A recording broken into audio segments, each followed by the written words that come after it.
Hey guys, hulaan nyo kung nasan kami. Tara, sama kayo. Mag-food trip tayo sa Binondo. First stop ay sa Sincerity Cafe and Restaurant. Pero syempre dahil mahaba ang pila, akala namin pwede na mali, balik muna. So habang naghihintay ay bumili nga pala yung kapatid ko nitong para siyang toasted siopaw. Pork yung filling niyan, tapos lalagyan mo siya or ididip mo doon sa black vinegar.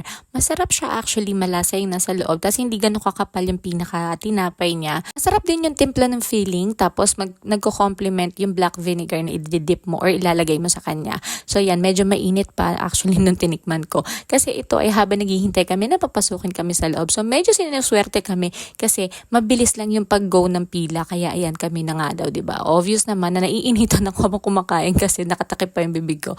At nag-pre-order na nga rin pala kami habang naghihintay. Para pagdating namin sa loob, hindi ganun katagal yung hihintayin namin para makakain. So ayan, ang in-order namin dito yung kanilang famous na fried chicken. Tapos umorder din kami ng Sincerity fried rice. Nag-order din kami dito ng oyster cake at saka yung parang lomi. Hindi kami umorder ng masyadong marami kasi nga ay may balak pa kaming mga kainin. Kumbaga food trip nga talaga, hindi ba? So sa mga street food dyan, saka sa ibang mga nakikita namin sa mga reels ng mga popular places dito. So after 2 years ay dumating na ang order namin. Hindi, joke lang. Mabilis lang po yung kanilang service kasi nga nag-order kami ahead of time. In fairness, ay masarap ang kanilang fried chicken. Crunchy siya sa labas, tapos juicy siya sa loob, and may mga lasa siya ng iba-ibang spices. Tapos yung kanila namang fried rice, mas nangibabaw para sa akin yung chorizo na kasama sa ingredients ng fried rice nila. Pero overall, ay masarap pa rin siya. So eto nga pala yung kanilang oyster cake. Mukha siyang slimy, hindi ba? Pero masarap naman siya. It's just that parang hindi siya match ng aking panlasa. So ayun. At syempre, itong Chinese kikiam na perfect nakapartner nung sauce na kasama niya. Masarap yung pinaka-meat niya sa loob. Katapos namin kumain, lumabas kami dito, naghanap kami ng dessert. Nakita kami ng mga juice dyan.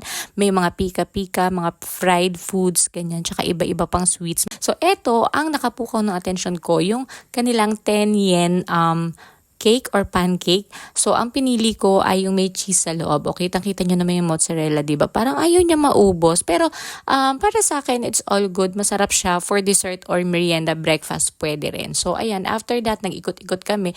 And syempre, hindi natin pupuntahan ng Ingbitin, diba? Favorite ko kasi talaga yung kanilang hopya, lalo yung kanilang kombi hopya. Bumili nga din pala kami sa Dongbei ng kanilang kuchay dumplings at ng kanilang xiaolongbao. Hindi na nga lang namin nakuha ng video kasi nauna namin kainin bago kami mag-video. So ayan, syempre, trinay din natin ang sugarcane juice.